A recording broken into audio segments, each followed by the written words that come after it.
Marcus Thompson was no stranger to luxury. As a self-made tech entrepreneur who had built his company from the ground up, he had earned every perk that came his way. Frequent flights between New York and Los Angeles were part of his routine, and after years of loyalty to the same airline, Marcus finally received something he'd been waiting for, a complimentary upgrade to first class. It wasn't just about comfort. It was validation of his hard work and dedication. On this particular day, Marcus arrived at the airport feeling optimistic. He breezed through security with his trusted TSA pre-check, grabbed a coffee from his favorite cafe, and headed to Gate 27. The flight was already boarding when he reached the jet bridge.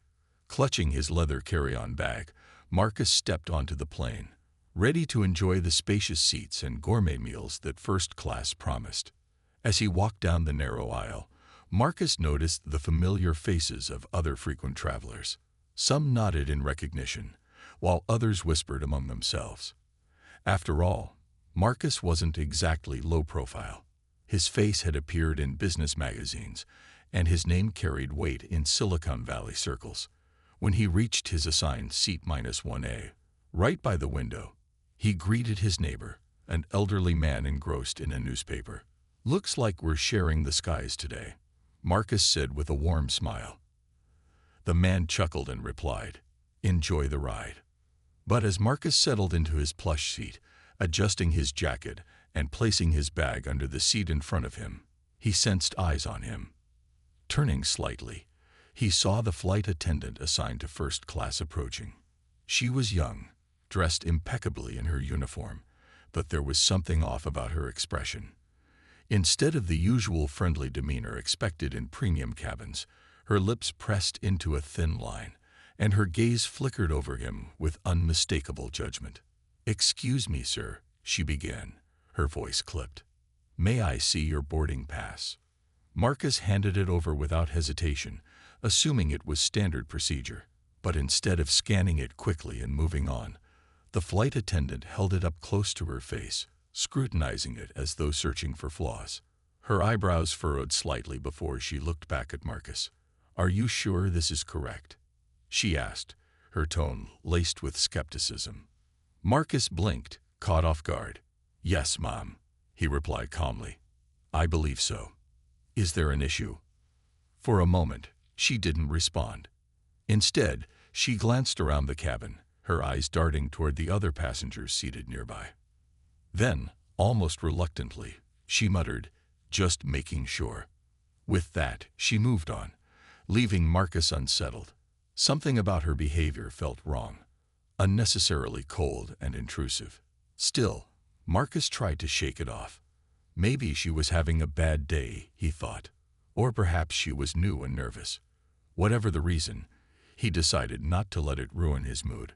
Little did Marcus know, this encounter was only the beginning of what would become one of the most unforgettable journeys of his life. As the boarding process continued, Marcus tried to focus on relaxing. He adjusted his seatbelt, pulled out a book he'd been meaning to read, and took a deep breath. The hum of conversation filled the cabin as more passengers found their seats.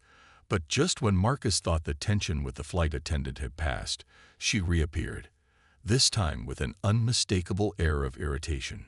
She stopped near Marcus's row, her eyes scanning the area. When an elderly white couple arrived late, slightly flustered after rushing through the terminal, the flight attendant greeted them warmly. "Welcome aboard," she said cheerfully, guiding them to their seats in first class without hesitation. Her demeanor was completely different now, polite, accommodating, even apologetic for any inconvenience they might have experienced. Marcus watched the exchange silently, his jaw tightening. It wasn't hard to notice the stark contrast between how the couple was treated and how he had been questioned moments earlier. He felt a knot forming in his stomach, but reminded himself not to jump to conclusions. Maybe this was all in his head. Maybe it wasn't personal.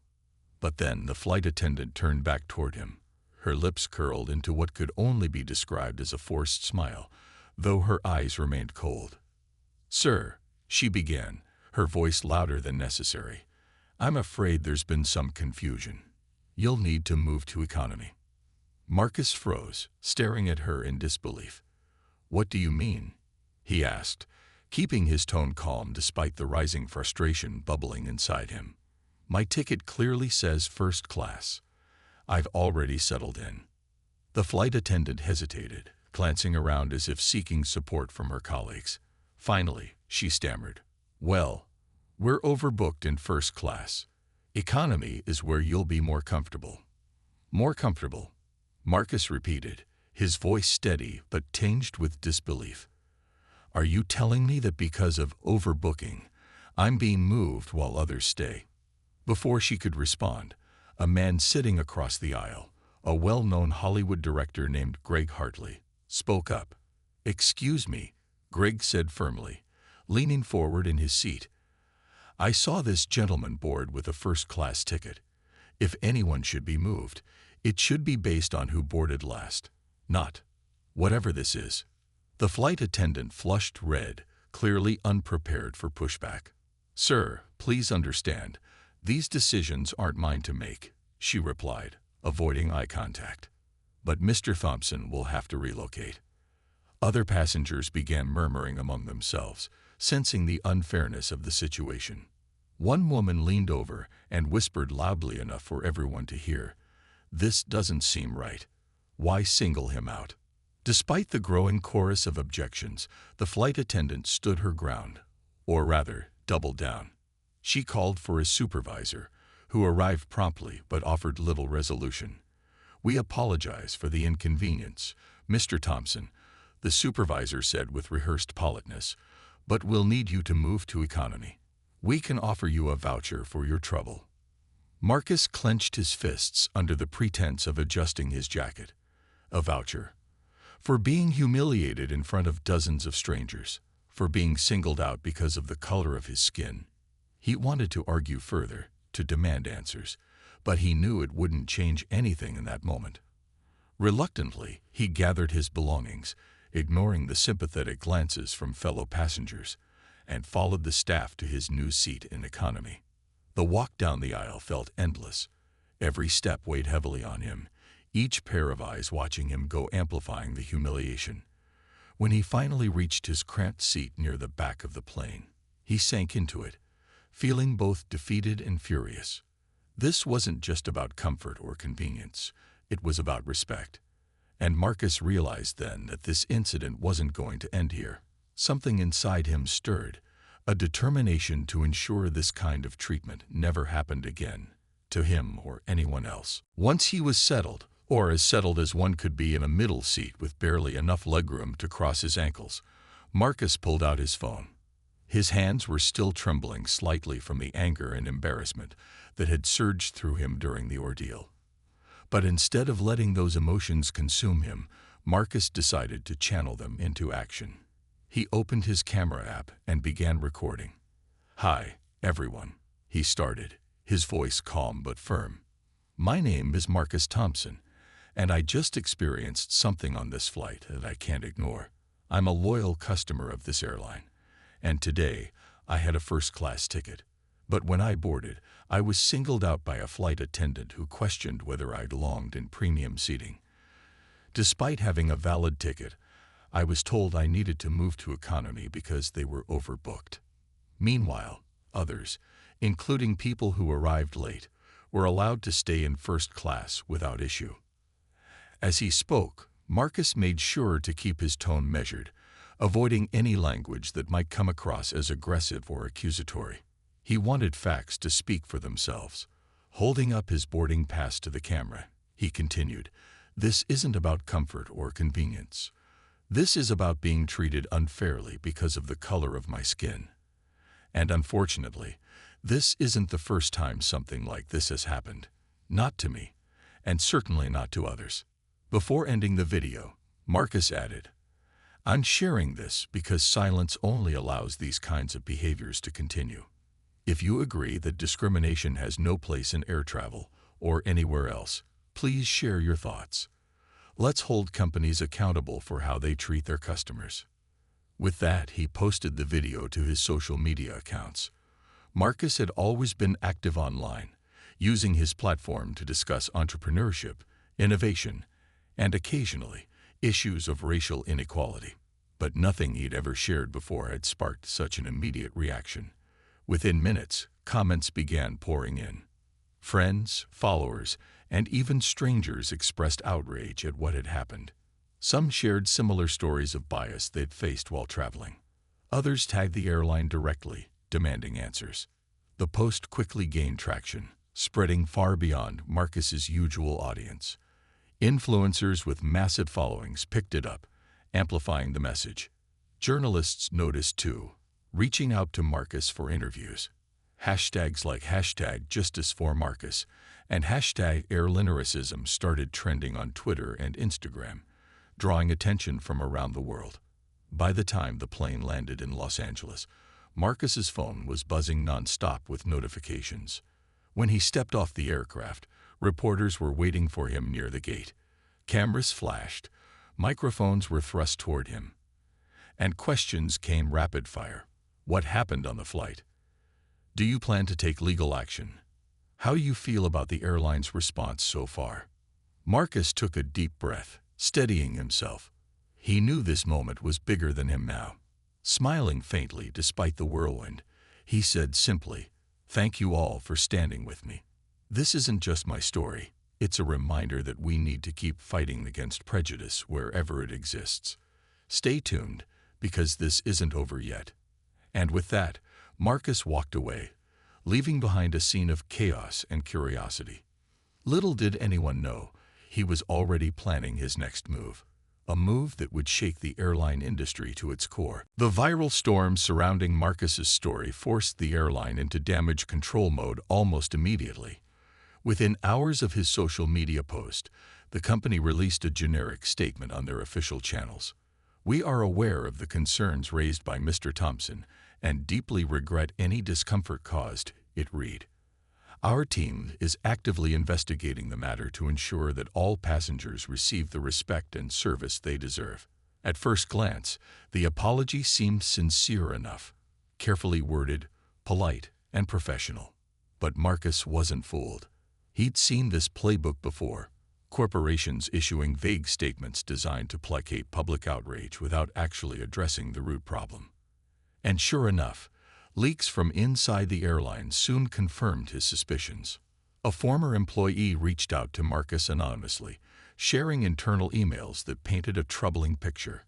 According to the documents, top executives had already decided how to handle the situation behind closed doors. The plan blamed the flight attendant entirely, portraying her as a rogue actor who acted outside company policy.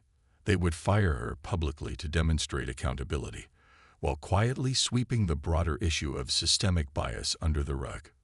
Marcus felt a mix of anger and disappointment as he reviewed the leaked information.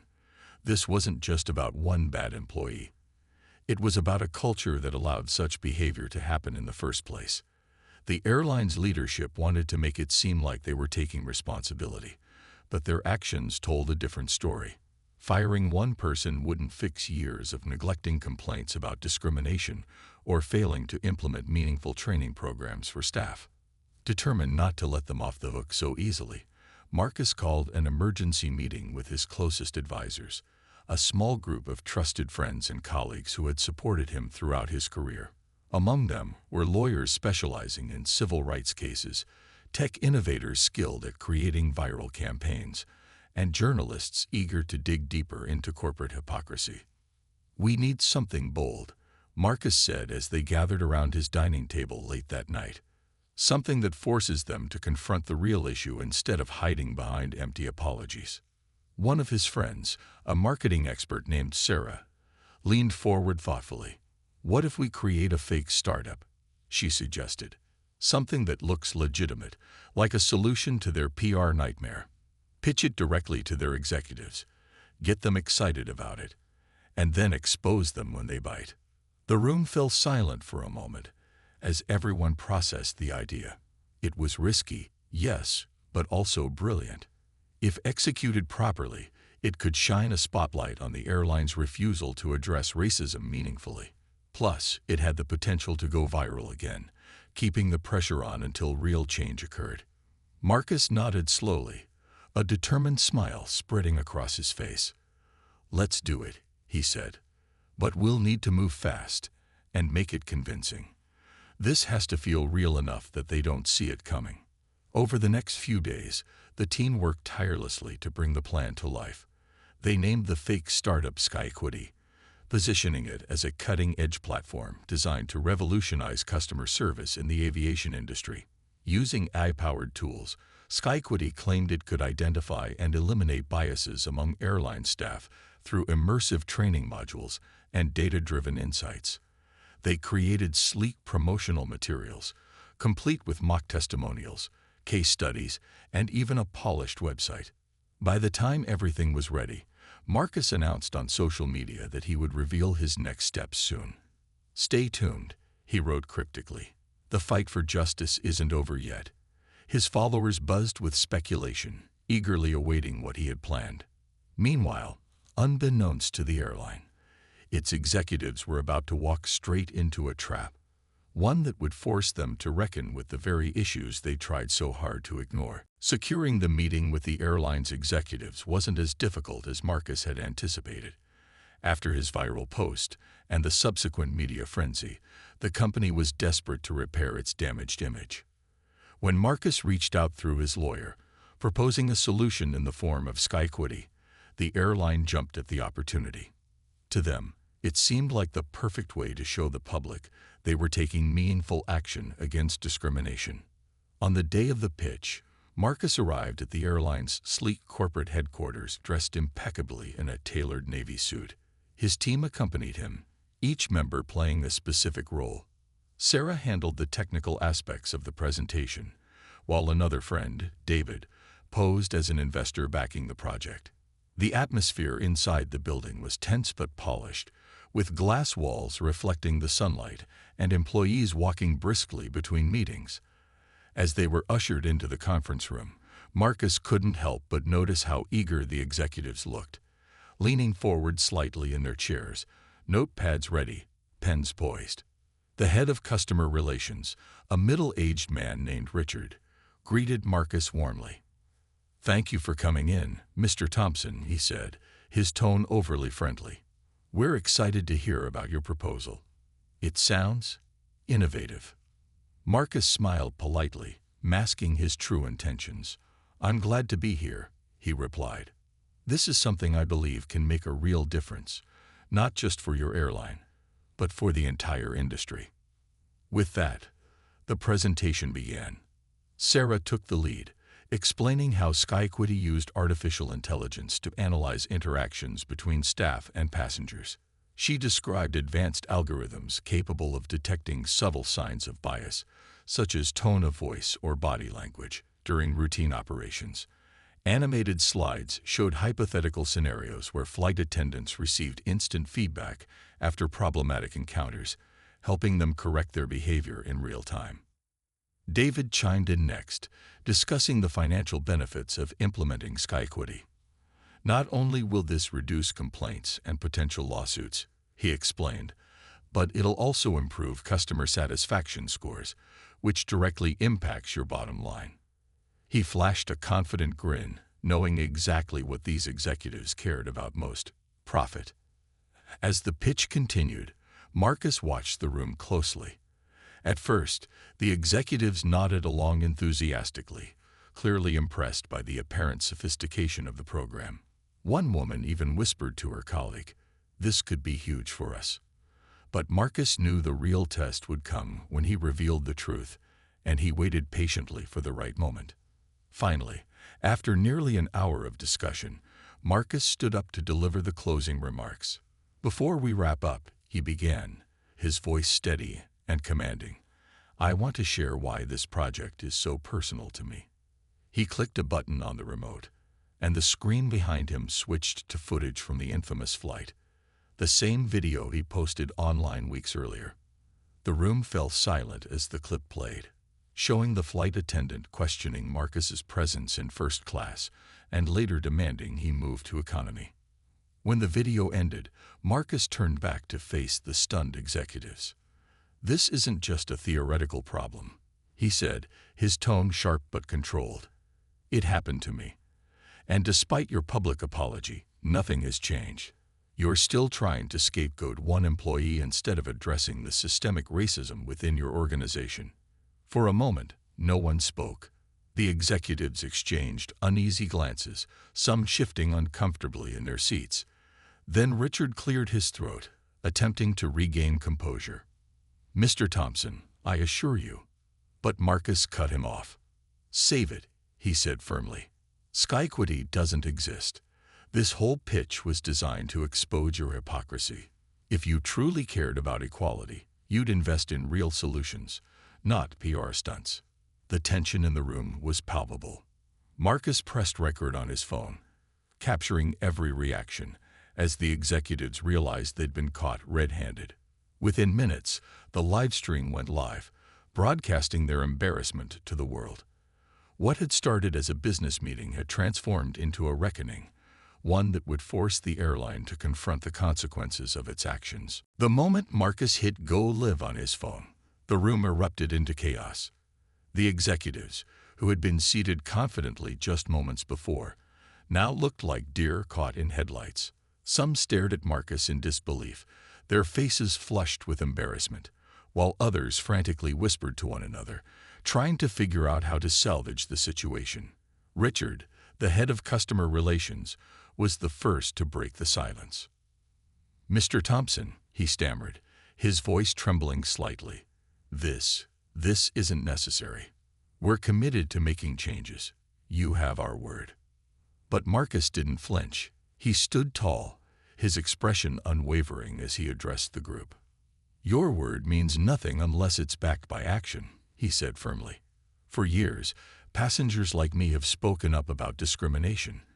And what has changed? Nothing. You apologize publicly, fire a scapegoat, and move on without addressing the real problem. That ends today." As the live stream continued, viewers around the world watched the drama unfold in real time. Comments flooded in, with thousands of people cheering Marcus on. "This is genius," one user wrote. "Expose them all," said another. Journalists monitoring social media quickly picked up on the story, and within minutes, news outlets began reporting live updates. Reporters outside the airline's headquarters clamored for statements, thrusting microphones toward anyone leaving the building. Back in the conference room, the executives were visibly sweating under the pressure. One woman buried her face in her hands, clearly overwhelmed, while another man tried, and failed, to shut down the live stream by grabbing at Marcus's phone. Marcus simply held it higher, ensuring the camera captured every second of their panic. "This isn't personal," Marcus continued, his tone calm but firm. "It's about accountability. If you truly want to lead in this industry, you need to do more than pay lip service to equality.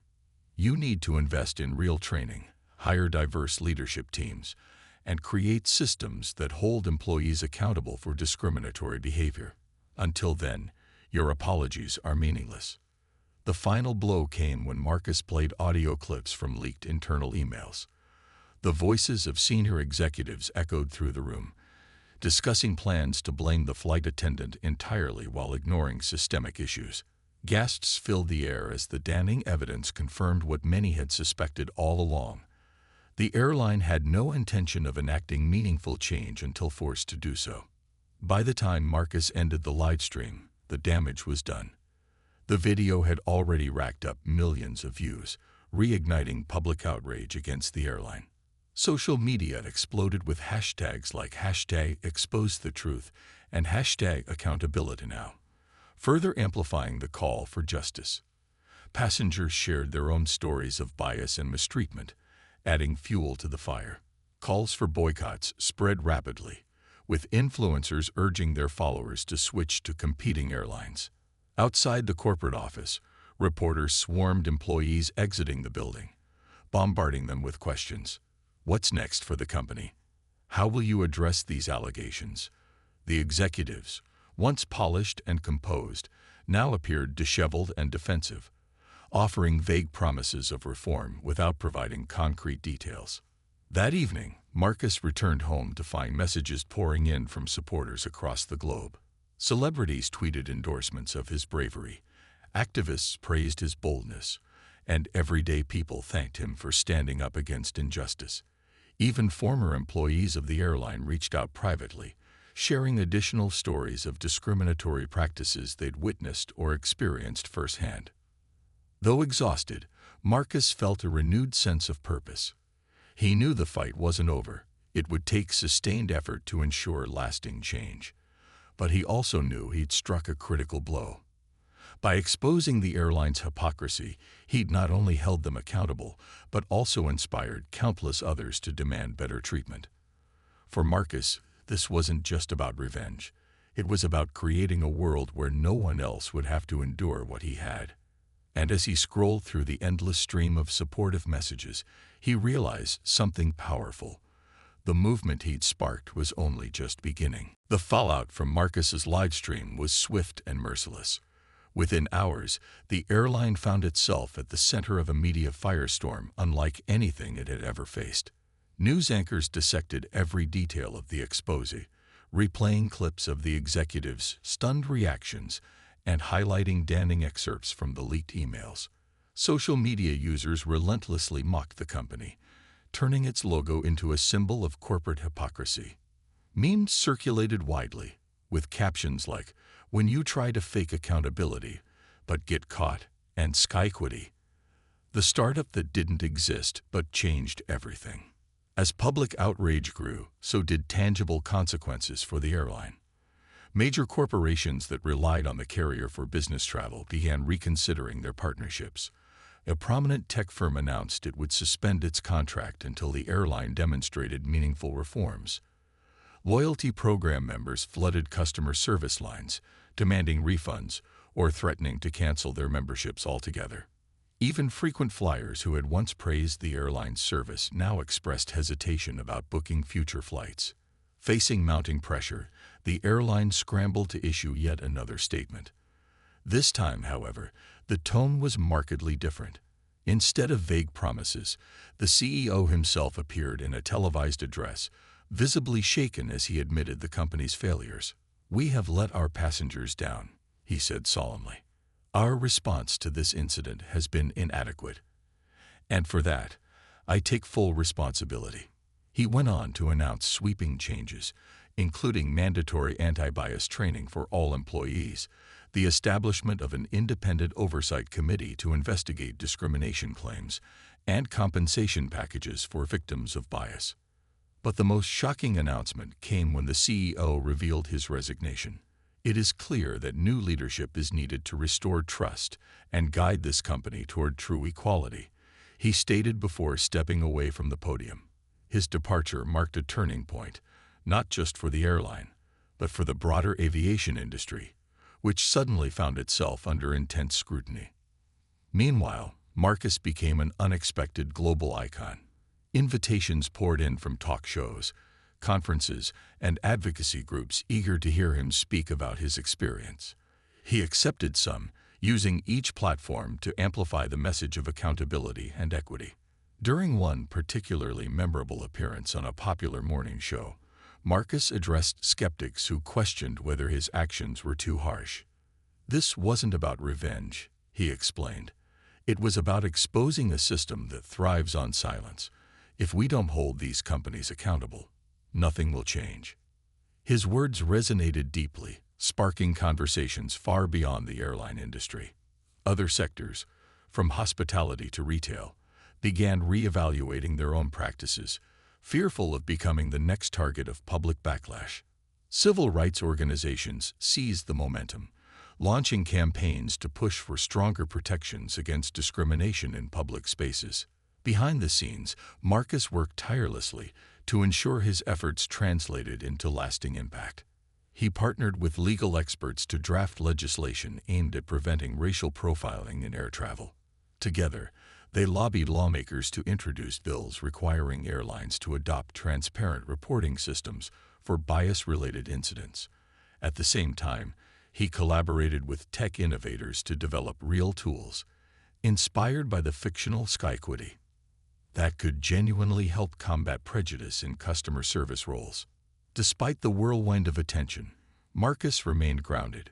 He often reflected on the journey that had brought him here, remembering the humiliation he'd felt on that fateful flight.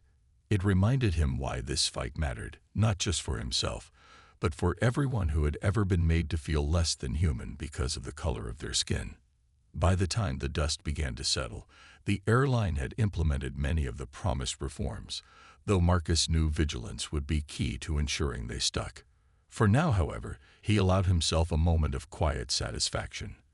What had started as a single act of defiance had grown into a movement, a testament to the power of standing up, speaking out, and refusing to accept injustice silently.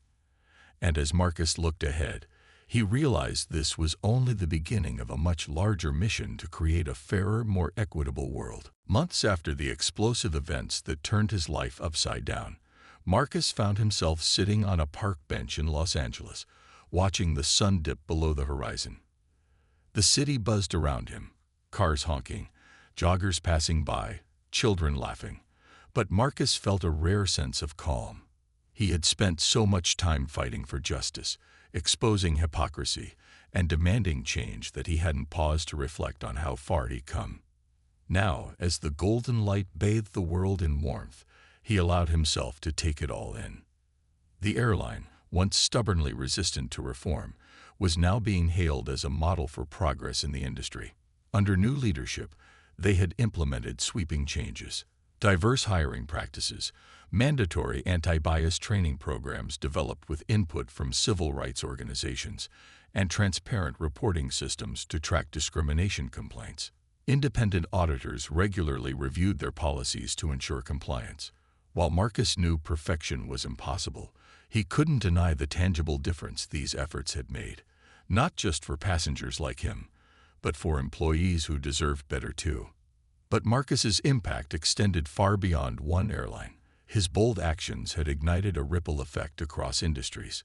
Hotels began rethinking how they trained front desk staff to interact with guests. Retail chains introduced stricter protocols to prevent racial profiling during shopping experiences. Even tech companies revisited their algorithms to eliminate biases in customer service bots. The movement Marcus had sparked wasn't confined to air travel. It was about challenging systemic inequality wherever it existed. For Marcus personally, the journey had transformed him in ways he never expected. Once focused solely on building his business empire, he now dedicated significant time to advocacy work. He partnered with civil rights groups to draft legislation protecting travelers from discrimination, testifying before Congress to push for federal reforms. When the bills passed, marking a historic step toward equity in public spaces, Marcus stood beside lawmakers at the signing ceremony, humbled by the knowledge that his voice had helped shape history. He also launched a scholarship fund called Equity Wings, aimed at supporting young Black entrepreneurs pursuing careers in technology and innovation. "I want to give others the tools I wish I'd had when I started," Marcus explained during the program's launch event. "This isn't just about me. It's about creating opportunities for the next generation." The initiative quickly gained traction, attracting donations from major corporations eager to align themselves with Marcus's mission. Despite his newfound fame, Marcus remained grounded. He often visited schools and community centers, sharing his story with students who looked up to him as proof that standing up for what's right can lead to real change. During one such visit, a teenage girl approached him after his talk. "Do you ever get scared?" she asked shyly. Marcus smiled warmly. "All the time," he admitted. "But fear doesn't stop me because I know silence does more harm than speaking out." As he boarded another flight months later, this time greeted warmly by first-class attendants who recognized him, Marcus reflected on how far he'd come. The scars of that humiliating day still lingered, but they no longer weighed him down. Instead, they reminded him of his resilience and the power of perseverance. Looking out the window as the plane soared above the clouds, Marcus whispered to himself, "This is what freedom feels like. Not just the freedom to sit where he belonged, but the freedom to live in a world slowly waking up to the importance of equality." And though challenges lay ahead, Marcus knew he, and countless others, would keep pushing forward, one courageous step at a time.